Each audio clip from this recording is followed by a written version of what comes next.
তোমরা হাজিরা শীটটা দেখতে পাচ্ছ? জি স্যার। চলো আমরা রোল কল করি। 401। Yes sir. আরে বাবা, কোথায় ছিল এতদিন?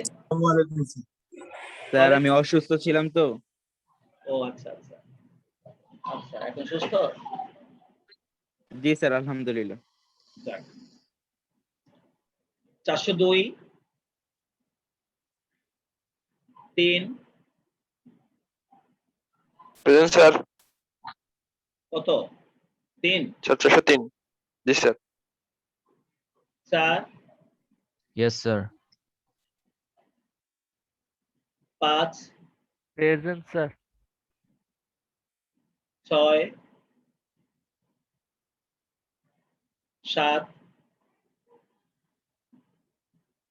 8 9 present sir. 10 11 12 13 present sir. 14 13 sir. কত? 13? স্যার। জি স্যার। জি স্যার। 14 আছো? 14 আছো? জি স্যার। জি স্যার। 15 জি 16 ইয়েস 15 স্যার। আছো? 15 কি আছো? স্যার। জি জি। একটু জোরে বলো। 16 আছো? জি sir. 17 present sir. 18 19 20 21 22 present sir. 23 24 Present, sir. 25 26 Present, sir. 27 Yes, sir. 28 29 present sir. 30 present sir. 31 32 present sir. 33 present sir. Sir 420 আছে। 400 কত? 20। একটু ওয়েট করো। 433 কি আছো? 433? জি স্যার আছি। আচ্ছা। 34 35 প্রেজেন্ট স্যার। এবার বলো 420 ফাহিম হোসেন। জি স্যার। আচ্ছা, আর কেউ আসছো পরে? আর কেউ আসছো পরে? পরে কি আর কেউ আসছো? আচ্ছা যাই হোক। আচ্ছা, তোমরা কি সরকারি অ্যাসাইনমেন্টটা নেওয়ার জন্য কলেজে গিয়েছিলে সবাই? জি স্যার গেছিলাম। জি জি জি তোমরা কি অ্যাসাইনমেন্টটা নিয়ে আসছো? জি জি স্যার। জি জি স্যার। তোমাদেরকে শিক্ষকরা কোনো আলাপ আলোচনা করে কিছু বলছে? জি জি জাবেদা জি জি সলভ করে বলেছে। দিচ্ছে। তোমরা মোটামুটি জানো যে যদি করোনার মধ্যে পরীক্ষা নেওয়া সম্ভব না হয় তাহলে পরীক্ষা কিন্তু জি। কলেজেই হবে। তার মানে তোমাদের না? ইন্টারের ফলাফলটা কিন্তু আমাদের উপর ডিপেন্ড করছে, কলেজের জি উপর জি ডিপেন্ড জি করছে। স্যার। এটা কি বলছে তোমাকে? তোমাদেরকে এই কথাটা কি বলছে সত্য সত্যি? জি জি স্যার। তার মানে রেজাল্টটা কিন্তু কলেজের উপর ডিপেন্ড করছে এখন। তাহলে এই যে লাল বাতি যাদের যাদের জ্বলতেছে, এই যে লাল বাতি জ্বলতেছে, ওই স্যার মেহেদী এটা হাসান, সবুজ বাতিতে আসবা। হাসিবুর স্যার আমারটা আছে, রহমান, স্যার আমারটা আছে। ইফতেখার শোভন, এই যে লিওন, আবির হোসেন অবশ্য এখন রেগুলার ক্লাসে আছে, হয়তো এই এক মাসেই ও লাল থেকে নীলে চলে যাবে। তো এখন শোনো, ইনাদের কপাল কিন্তু পুড়তেছে, ইন্টারমিডিয়েট এটা তো কিন্তু আর আমি- পাস স্যার হবে আমি না তো কপালে। রেগুলার ক্লাস করি স্যার, আমার একটা নীল absent কি আছে। স্যার? নীল কি স্যার? নীল হলো ভালো স্টুডেন্ট, স্যার, যারা নীলগুলা রেগুলার কি ক্লাস হবে, করে। স্যার? নীল মানে হচ্ছে যারা ভালো স্টুডেন্ট, রেগুলার ক্লাস করে, এদের এ প্লাস পাওয়ার স্যার, কালোগুলা? সম্ভাবনা সবচেয়ে আচ্ছা, বেশি। কালো কালো। কালোগুলা আর মাঝামাঝি, কালোগুলা? মাঝামাঝি মানে স্যার মোটামুটি 431 তার মোটামুটি। মানে স্যার নীলটা ভালো না? নীলটা ভালো। 431 thank you sir. Present sir হ্যাঁ, কত? 431 431 সাগর। হাজিরার জি, জন্য স্যার। কলেজ একটা নাম্বার রাখবে, হাজিরার জন্য, ক্লাসে পারফরমেন্সের জন্য একটা নাম্বার রাখবে, অ্যাসাইনমেন্টের জন্য একটা নাম্বার রাখবে। এই সব কিছু মিলাই তোমাদের ইন্টারের রেজাল্ট হবে, যদি করোনার কারণে তোমাদের পরীক্ষা না হয়। তো সেই জন্য একটু সাবধান থাকো, রেগুলার ক্লাসে একটু আসো, স্যারদের বাড়িতে বাড়িতে না দৌড়া, একটু রেগুলার কলেজের ক্লাসগুলো করো। স্যার আমি তো রেগুলারই না স্যার। হ্যাঁ হ্যাঁ, রেগুলার কলেজের Thank you, ক্লাসগুলো করো। কলেজে যখন ডাকে কলেজে যাওয়ার জন্য, তখন একটু নিয়মিত সেখানে যাও, কি বলে একটু শোনো, কারণ তোমাদের সমস্ত ইনফরমেশন এখন কলেজে আসতেছে, তারা তোমাদেরকে সঠিক দিক নির্দেশনা দিতে পারছে। তাই ঘরে যদি বসে থাকো আর যদি খালি স্যারদের বাসায় যাতায়াত করো, কলেজের ক্লাস যদি অ্যাবসেন্ট করো, কলেজ যদি না ডাকে, যদি কলেজে না যাও, তোমাদের কপাল নিজেরা পোড়াবা, এই কথাটা মনে রেখো। যাই হোক, এই জন্য আমি বলছি যে তোমরা শুধরায় যাবা। যদি করোনার কারণে তোমাদের পরীক্ষাটা তোরা তারা না নিতে পারে, রেজাল্ট কিন্তু আমাদের ভিত্তিতেই হবে, আমাদের ভিত্তিতেই রেজাল্ট হবে, এটা মনে রাখো। সেই জন্য সাবধান হয়ে যাও সবাই। যাই হোক, তোমাদের মধ্যে কি এমন কেউ আছো পরেশ হাজিরা হয় নাই এখনো? এমন কেউ আছো? এমন কোন রাজকুমার আসতে পারে যার এখনো হাজিরা হয় নাই? নাই। তাহলে চলো আজকে আমরা আমাদের মিড টার্মের সিলেবাস অনুযায়ী, আচ্ছা তোমাদেরকে যে সৃজনশীলটা, তোমাদেরকে যে ইয়েটা দেওয়া হয়েছে, ওইটা কি বলে, অ্যাসাইনমেন্টটা দেওয়া হচ্ছে গভর্নমেন্টের, বলো তো এটা আমাদের সেই দ্বিতীয় অধ্যায় থেকে দিয়েছে না, প্রথম আর দ্বিতীয় অধ্যায় মিলিয়ে দিয়েছে না প্রশ্নটা? জি স্যার। তোমরা সুন্দর করে যেভাবে তোমাদেরকে সলভ করতে বলেছে কলেজ থেকে, যেমন টিচাররা যেমন বলে দিয়েছে, কিভাবে খাতা মেনটেন করতে হয়, কিভাবে প্রেজেন্ট করতে হয়, সব সুন্দরভাবে করে তোমরা কলেজে জমা দিবে। কারণ এই খাতা এবং তোমাদের এই মার্কস কিন্তু বোর্ডে পাঠাতে হয়, জানো? গভর্নমেন্টের এই অ্যাসাইনমেন্টটা প্রতি সপ্তাহে শনিবারে যাবা, অ্যাসাইনমেন্টটা আনবা, খুব সুন্দর করে কমপ্লিট করে যাবে, টিচাররা বুঝাই দিবে, সুন্দরভাবে করে নিয়ে কলেজে জমা দিবা। সাবধান, টাইমের বাইরে যেন কারোর জমা দিতে চাও না। টাইমের মধ্যে যে টাইম দিয়ে দিবে কলেজ, যে এতটা থেকে এতটার মধ্যে জমা দিবা, এর বাইরে কিন্তু কেউ জমা দিবে না, সবাই টাইমের মধ্যে গিয়ে জমা দিবা। কি আমি কি বলছি তোমরা কি শুনছো নাকি? যদি এই সাবজেক্টে ভালো করতে চাও, এ প্লাস পেতে চাও, তাহলে যেই দিন তোমাদেরকে জমা দিতে বলবে, যখন বাচ্চা মরো, বাংলাদেশ থাকো আর বাংলাদেশে না থাকো, যেখানে থাকো, যেই প্রান্তে থাকো, ওই টাইমের মধ্যে কলেজে গিয়ে এই অ্যাসাইনমেন্ট গুলো জমা দিয়ে আসবে, মনে থাকবে তো? জি স্যার। এরকম স্যার এই এরকম স্যার ফার্স্ট ইয়ারের ফাইনাল এক্সাম কি কলেজে হবে না বাসায়? কলেজে হবে, এই ব্যাপারে কলেজ সিদ্ধান্ত জানাবে তোমাকে, কোথায় হবে এটা কলেজ সিদ্ধান্ত জানাবে। কিন্তু মনে রেখো, কলেজে যা নির্দেশ থাকবে কলেজের, যে আমরা অনলাইনে আমরা গুগল ফর্মে পরীক্ষা নিব নাকি আমরা সশরীরে পরীক্ষা নেব, এগুলো কলেজ সিদ্ধান্ত নিয়ে তোমাদেরকে জানাবে, সাথে সাথে ক্লাস টিচার তোমাদেরকে জানিয়ে দিবে। এবং ওই সিদ্ধান্ত অনুযায়ী প্রত্যেকটা কাজে তোমাদেরকে অংশগ্রহণ করতে হবে, প্রত্যেকটা কাজে। যদি তোমরা অংশগ্রহণ না করো, এরকম যদি অ্যাবসেন্ট থাকো, তাহলে তোমাদের ইন্টারের রেজাল্ট কিন্তু আমাদের হাতে, মনে রেখো। তো যার জন্য কিন্তু তোমাদের জন্য আমাদের কিচ্ছু করার থাকবে না, তাই প্রত্যেকটা সাবজেক্টের জন্য, এটা আমি বলতেছি ভালোর জন্য বলছি, তোমরা নিয়মিত কলেজে ক্লাসগুলো করবে, কলেজ যখন ডাকবে তখন যাবে, যখন পরীক্ষা দিবে তখন পরীক্ষা দিবে, কোনোভাবে অ্যাবসেন্ট থাকা যাবে না। আর ইন কেস আকরামের মতো যদি কেউ সিরিয়াস অসুস্থ হয়ে পড়ো, সেটা অবশ্যই কলেজে ইনফর্ম করবে, অবশ্যই কলেজে ইনফর্ম করবে এবং জানাবে যে স্যার আমি এত তারিখ থেকে এত তারিখ পর্যন্ত অসুস্থ, অথবা আমার এই প্রবলেম হয়েছে, আমার ফ্যামিলির কেউ একজন মারা গেছে বা প্রবলেম ছিল, আমি পরীক্ষা দিতে পারি বা থাকতে পারি নাই, অবশ্যই জানাবে। তাহলে কলেজ একটা নির্দিষ্ট পিরিয়ডের মধ্যে তোমার সলভটা করে দিবে, যে কি করলে বোর্ড তোমার উপর কোনো অ্যাকশন নেবে না, আমরা কি করলে তুমি সুন্দরভাবে তোমার এই পথটা তুমি পাড়ি দিতে পারো। তাই তোমাদের প্রত্যেকটা প্রবলেম অবশ্যই তোমাদেরকে কলেজে জানাতে হবে, কারণ প্রবলেম থাকতেই পারে। কিন্তু সাবধান, কলেজের সঙ্গে যোগাযোগ না রেখে বিচ্ছিন্ন থাকলেই কিন্তু তোমাদের বিপদ, কথাটা মনে রেখো। এটা অন্য বন্ধুদেরকে তোমরা একটু জানাই দিও, যেন কলেজের সঙ্গে যেন যোগাযোগ রাখে, কানেকশন যেন রাখে সবসময়। আর স্যার আপনাকে তো স্যার কলেজে দেখলাম না স্যার কালকে। আমি তো কলেজে নাই, আমি এখন খুললাম, আমি তো আটকা পড়ে গেছি, আমি তো করোনায় আটকা পড়ে গেছি পুরা। খুলনার অবস্থা তো খুবই খারাপ, ঘর থেকে বাড়িতে পারি না। আপনাকে স্যার অনেক খুঁজছি স্যার কলেজে স্যার। হ্যাঁ, খুঁজছো তেমন পাওনে পাবা, যখন দেখবা তখন দেখবা আমি চারিদিকে দৌড়ে বেড়াবো।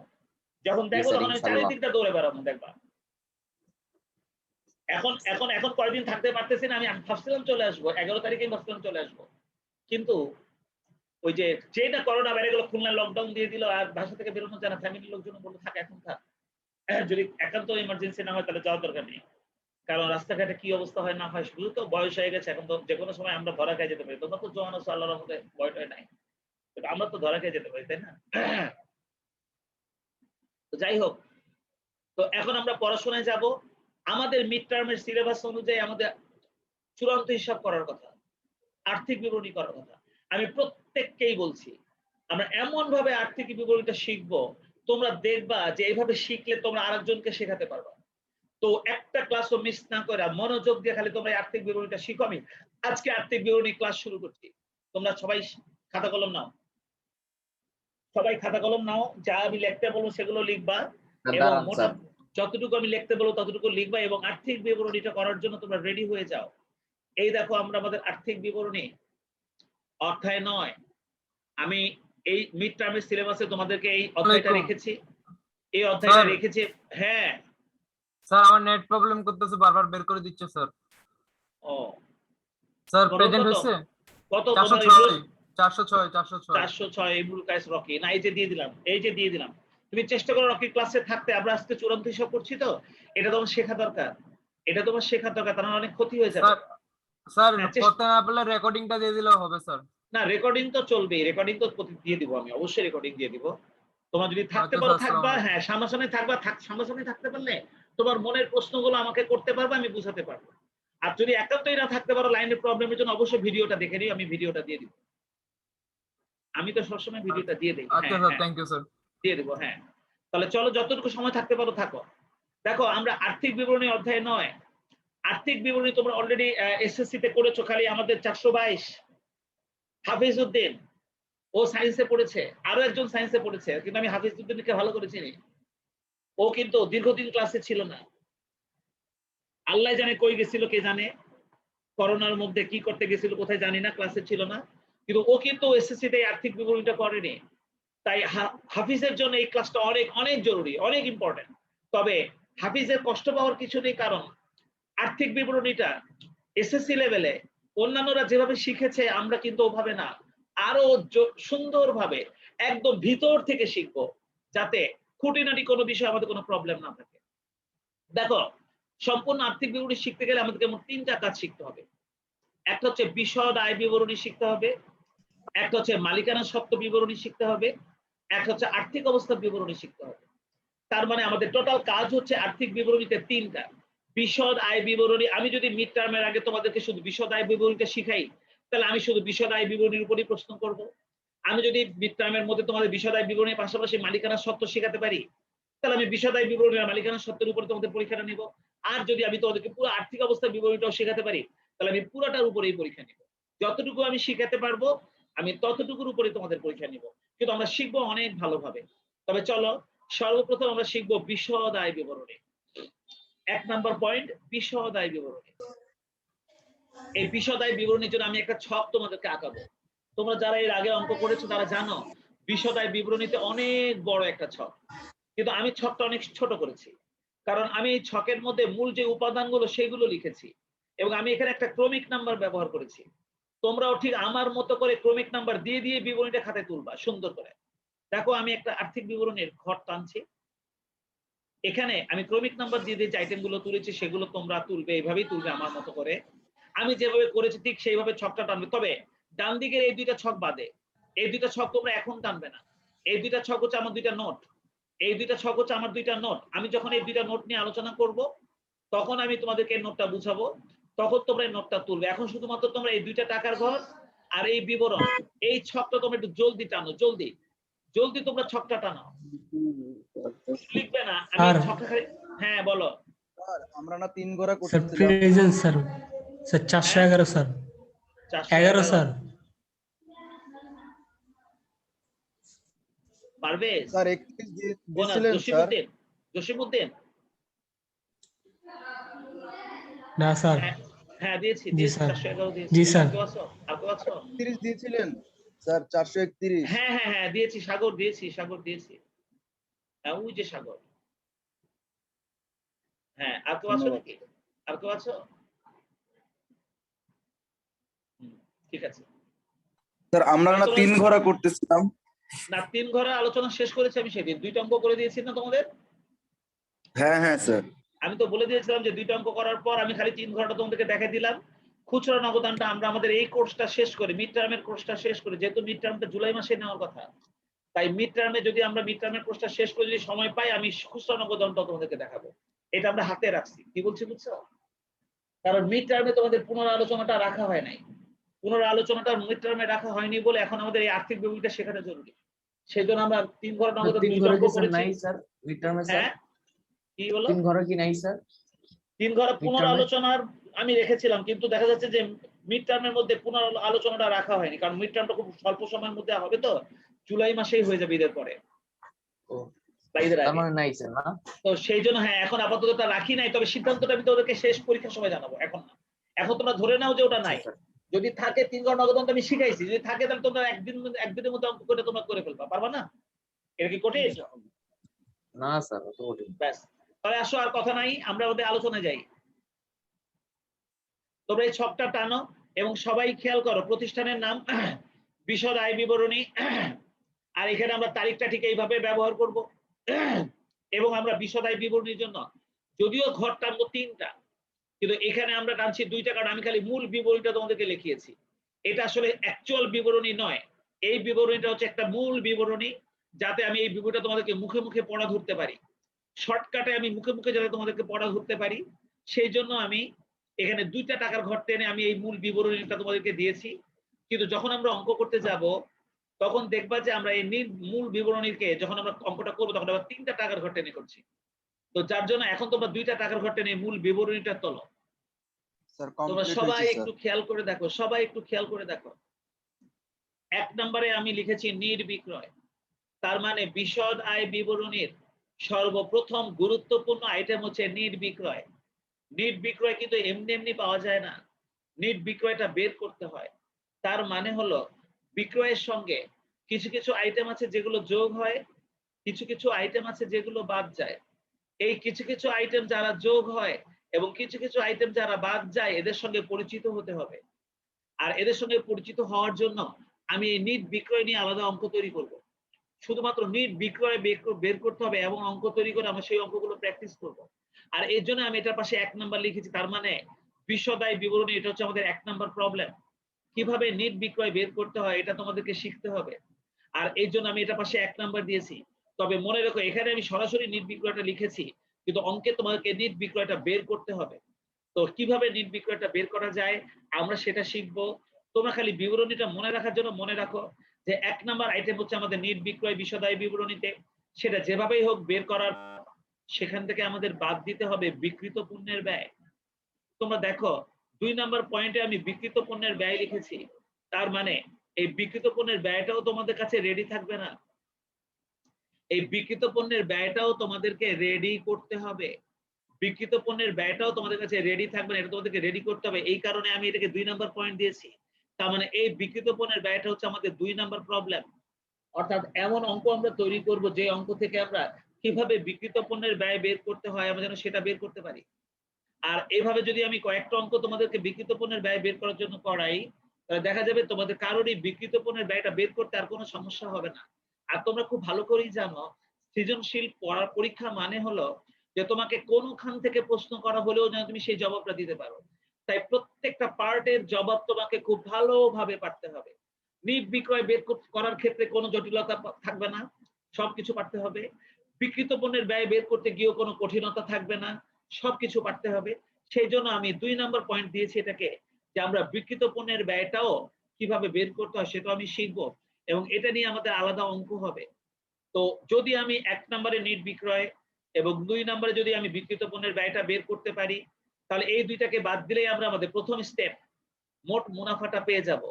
আর মনে রেখো বিশদ আয় বিবরণীকে ইংলিশে বলা হয় multiple step income statement.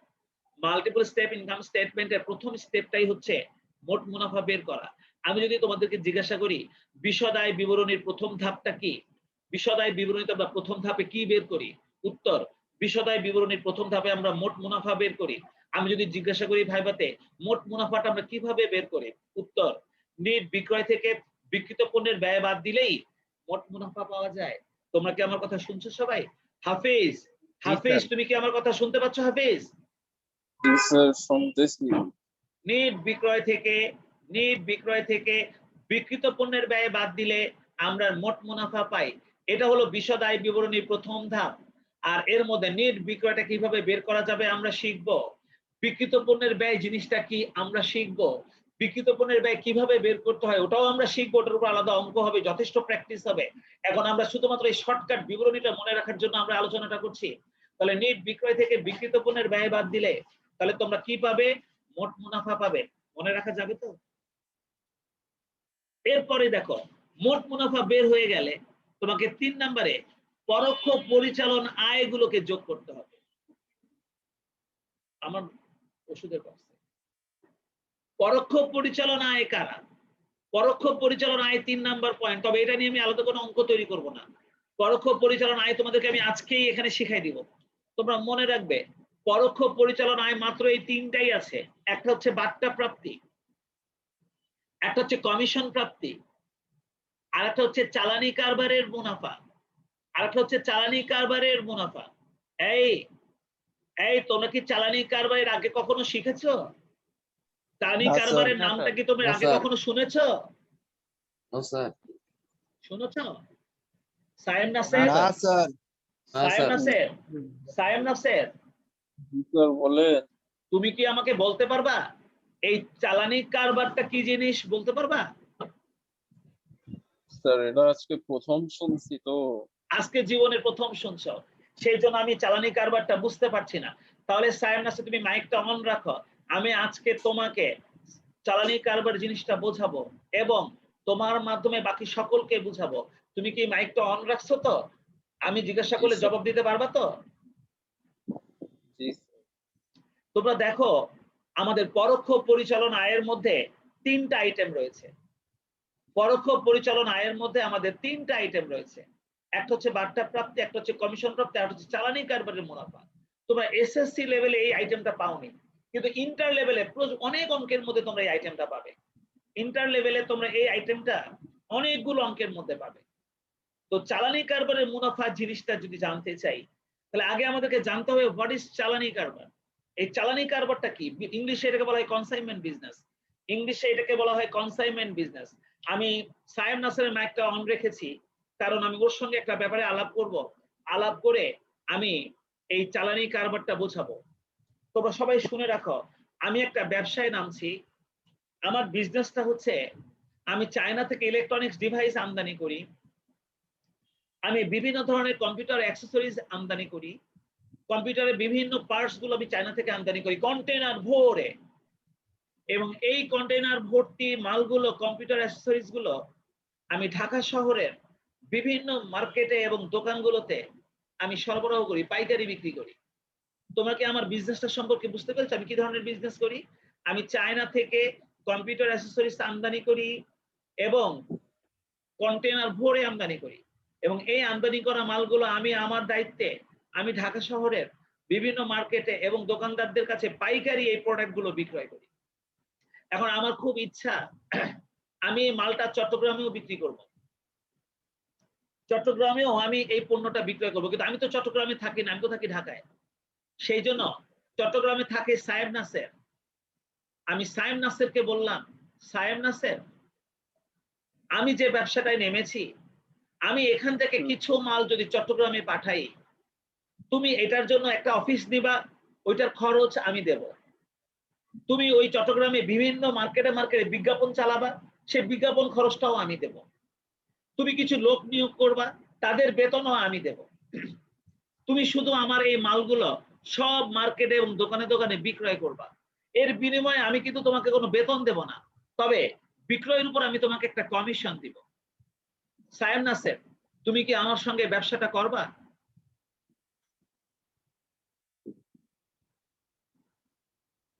Sayem Naser মাইকটা অন রাখতে বলছি। জি স্যার। তুমি কি শুনছো আমি তোমাকে কি বলছি? জি স্যার শুনছি। আমি হচ্ছে মূল ব্যবসায়ী। আমি মালটা চায়না থেকে আমদানি করি, আমি চট্টগ্রামে তোমার কাছে মালটা পাঠাবো, তুমি আমার হয়ে ওই মালগুলো চট্টগ্রামে বিক্রয় করবে, কিন্তু তুমি আমার কর্মচারী নও, তুমি আমার একজন ব্যবসায়ী পার্টনার। তুমি আমার কাছ থেকে তোমার যত খরচ হবে সেই খরচটা তুমি আমার কাছ থেকে নিবা, তুমি আমার মাল বিক্রয় করে ওই বিক্রয় মূল্যটা তুমি আমাকে ফেরত দিবা, তবে এই বিক্রয়ের উপর আমি তোমাকে কমিশন দিব, বেতন দেব না। তাহলে তুমি আমার সঙ্গে যদি ব্যবসায় রাজি হয়ে যাও তাহলে বলো তুমি কি রাজি? এখন যদি সাইম নাসের রাজি হয়ে যায় তাহলে আমার সঙ্গে সাইম নাসের একটা বিজনেস শুরু হয়ে গেল না, বলো তো সবাই? সাইম নাসের যদি রাজি হয়ে যায় তাহলে সাইম নাসের সঙ্গে আমার একটা বিজনেস শুরু হয়ে গেল কিনা, বলো সবাই? স্যার মূল্যটা কি আপনি নির্ধারণ করে দিবেন? হ্যাঁ হ্যাঁ, আমি নির্ধারণ করে দেবো। আমি ব্যবসায়ী, ও খালি আমার হয়ে পণ্য বিক্রয় করবে। কি বলছি বুঝছো? সবকিছু আমি নির্ধারণ করবো, ব্যবসাটা আমার। ও খালি আমার হয়ে ব্যবসা বা পণ্যটা বাজারে বিক্রি করবে। যেখানে আমি ঢাকায় থাকি, ও থাকে চিটাগং। আমি ঢাকার মার্কেট নিয়ন্ত্রণ করতে পারছি, আমি চট্টগ্রামটা পারছি না। তাই চট্টগ্রামের দায়িত্ব ওর। ও চট্টগ্রামে আমার হয়ে পণ্য বিক্রয় করবে, বিনিময়ে আমি ওকে কোনো বেতন দেবো না, ও বিক্রয়ের উপর কমিশন পাবে। তাহলে ও যদি এখন রাজি হয়ে যায় তাহলে ওর সঙ্গে আমার একটা ব্যবসা শুরু হয়ে গেল কিনা, বলো? সাইম নাসেরের সঙ্গে আমার যে ব্যবসা শুরু হয়ে গেল, এই ব্যবসাটাকে চালানি কারবার বলা হয়। সাইম নাসেরের সঙ্গে আমার যে ব্যবসাটা এখন শুরু হয়ে গেছে, এই ব্যবসাটাকে চালানি কারবার বলা হয় বা কনসাইনমেন্ট বিজনেস বলা হয়।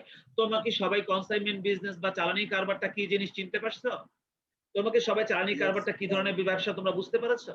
তার মানে মূল ব্যবসায়ী তার একজন প্রতিনিধি নিয়োগ করে, সেই প্রতিনিধি নিকট সে তার পণ্য পাঠায়, আর প্রতিনিধির কাজ হলো সেই পণ্যটা বিক্রয় করে কমিশন নেওয়া। এই প্রতিনিধির সঙ্গে ব্যবসায়ীর যে ব্যবসাটা হয়, প্রতিনিধির সঙ্গে ব্যবসায়ীর যে ব্যবসাটা হয়, এই ব্যবসাটাকে চালানি কারবার বলা হয়। এই ব্যবসাটাকে বলা হয় চালানি কারবার। তোমরা কি সবাই চালানি কারবারটা চিনেছো? জি স্যার। না তোমরা স্যার সবাই আরেকবার বলেন। তোমরা সবাই মনোযোগ দিয়ে শোনো, সবাই মনোযোগ দিয়ে শোনো। একজন ব্যবসায়ী তার প্রতিনিধির মাধ্যমে পণ্য বিক্রয় করে, সেই প্রতিনিধিকে একটা কমিশনের বিনিময়ে তার সঙ্গে একটা ব্যবসা শুরু করে। এই ব্যবসাটাকে আমরা চালানি কারবার বলি। তার মানে প্রতিনিধির সঙ্গে ব্যবসায়ীর যে ব্যবসা, প্রতিনিধির সঙ্গে ব্যবসায়ীর যে ব্যবসা, তার নামই চালানি কারবার। প্রতিনিধির সঙ্গে ব্যবসায়ীর যে কারবার, সেটাকেই চালানি কারবার বলা হয়। প্রতিনিধির কাছে ব্যবসায়ী মাল পাঠায়, আর প্রতিনিধি সেই মালটা বিক্রয় করে কমিশন নেয়। প্রতিনিধি সেই মালটা বিক্রয় করে কমিশন নেয়। তাহলে এই ব্যবসাটাকে আমরা বলবো চালানি কারবার। তোমরা সবাই বুঝতে পেরেছো? তাহলে এই ব্যবসায় কয়টা পক্ষ হচ্ছে? এই ব্যবসায় পক্ষ হচ্ছে দুইটা।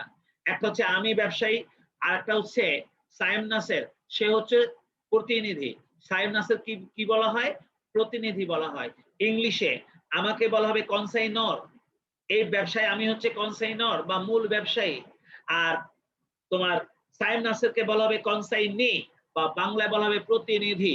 সাইম নাসেরকে বলা হবে প্রতিনিধি, আর ইংলিশে বলা হবে এটাকে কনসাইনি। তার মানে আমাদের এই কনসাইনমেন্ট ব্যবসায় বা আমাদের এই চালানি কারবারে কয়টা পক্ষ? দুইটা পক্ষ। একটা হচ্ছে ব্যবসায়ীর পক্ষ, আর একটা হচ্ছে প্রতিনিধির পক্ষ। তাহলে ব্যবসায়ী এবং প্রতিনিধির মধ্যে যে কারবার হয়, ব্যবসায়ী এবং প্রতিনিধির মধ্যে যে কারবার হয়, তাকেই আমরা চালানি কারবার বলি। তোমরা কি সবাই এই কারবারটা চিনছো? এই সবাইকে এই কারবারটা চিনছো? ব্যবসায়ীর সঙ্গে প্রতিনিধির যে কারবার হয়, সেই কারবারকে বলা হয় চালানি কারবার। আর আমি তো নিশ্চয়ই সাইম নাসেরকে দিয়ে তোমাদের বুঝাতে পেরেছি যে আমার সঙ্গে সাইম নাসেরের কারবারের মূল শর্তটা কি। আমার সঙ্গে সাইম নাসেরের ব্যবসার মূল শর্ত হচ্ছে আমি যেভাবে বলবো সাইম নাসের সেভাবে মাল বিক্রয় করবে, বিনিময়ে সাইম নাসেরকে আমি একটা নির্দিষ্ট হারে কমিশন দিব। ধরে নাও 5% কমিশন দিব, ধরে নাও।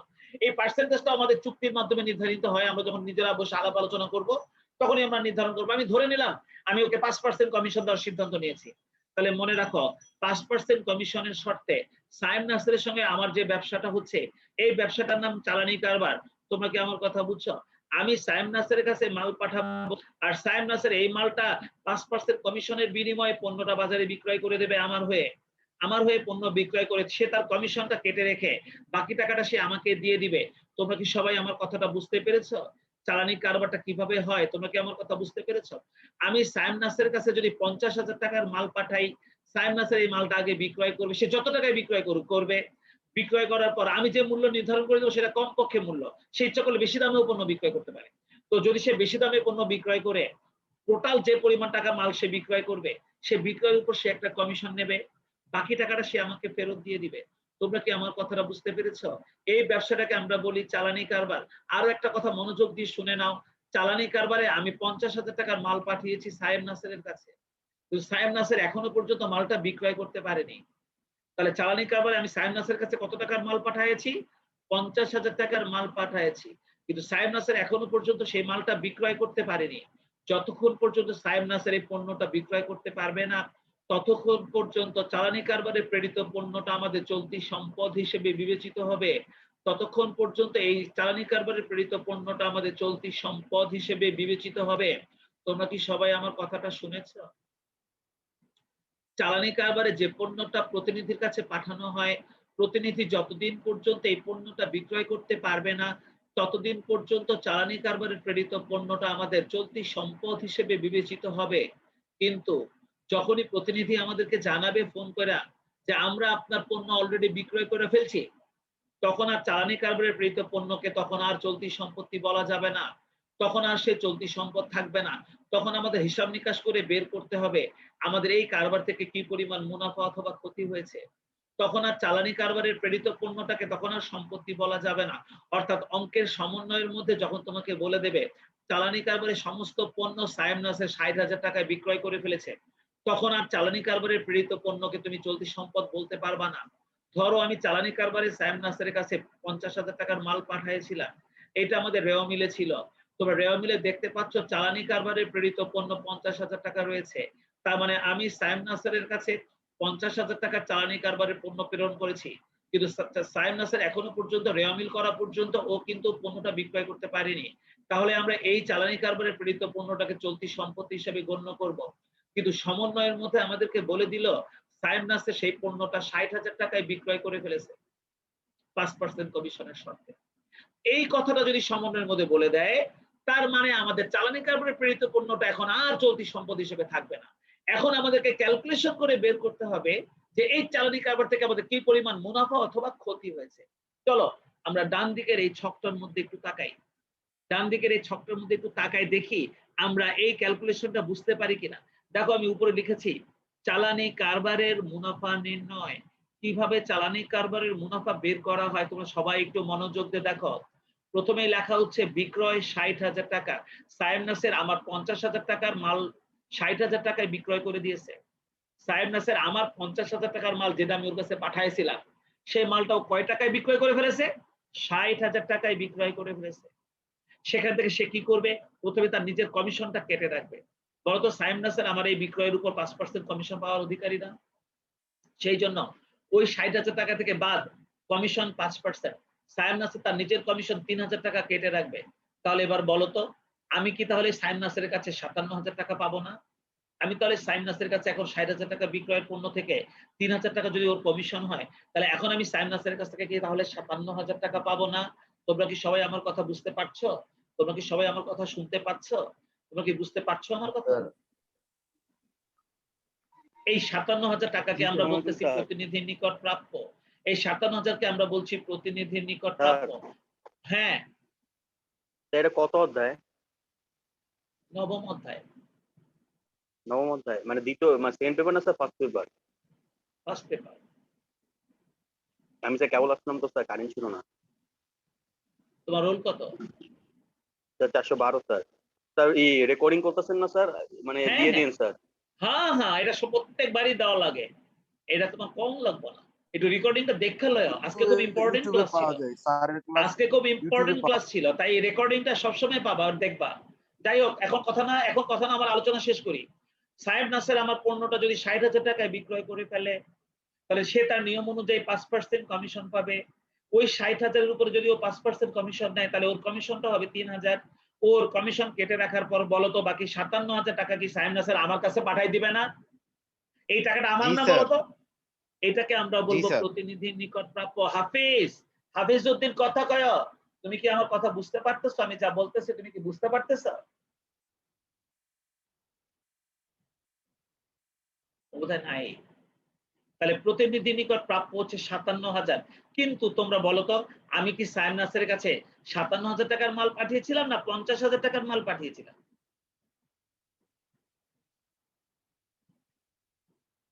সায়েম নাসের কাছে আমি কত টাকার মাল পাঠিয়েছিলাম? 50,000 স্যার। তাহলে ওই 50,000 টাকার মাল যদি এখন আমি 57,000 টাকা থেকে বাদ দেই, তাহলে বলো তো 7,000 টাকা কি আমার মুনাফা হয়েছে না বলো তো? এই 7,000 টাকা তাহলে আমার মুনাফা হয়েছে না? তোমরা বলো তো মুনাফা হয়েছে না? জি স্যার মুনাফা এটাকে বলা হয় চালানি কারবারের মুনাফা। আমরা কিভাবে ও। চালানি কারবারের মুনাফা বের করেছি, তোমরা কি এই চালানি কারবারের মুনাফা বের করাটা বুঝতে পেরেছো? জি স্যার বুঝতে স্যার। পেরেছি আমার এই 50,000 টাকার পণ্য যদি সাইম নাসে 60,000 টাকায় বিক্রয় করে দেয়, এই কথাটা সমন্বয়ের মধ্যে বলা থাকবে, তখনই আমরা এই ক্যালকুলেশনটা করব। তখন আমরা বিক্রয় করব 60,000 টাকায়, যেহেতু 60,000 টাকায় বিক্রয় করে দিয়েছে, সর্বপ্রথম আমরা এই বিক্রয়ের উপর তার কমিশন 5% বাদ দিয়ে দিব। তাহলে বাকি 57,000 টাকা আমি এখন আমি সাইম নাসের কাছে পাবো। এটাকে বলা হবে প্রতিনিধির নিকট প্রাপ্য 57,000, অথচ আমি ওর কাছে মাল পাঠিয়েছিলাম 50,000 টাকার। তাহলে আমার এই ব্যবসায় লাভ হয়েছে কত? 7,000 টাকা। এইভাবে আমরা চালানি কারবারের মুনাফাটা 7,000 টাকা বের করব। আর এবার আমি তোমাদেরকে দেখাবো, এই যে আমি ক্যালকুলেশন করলাম, এই ক্যালকুলেশন থেকে আমরা এই আইটেমগুলো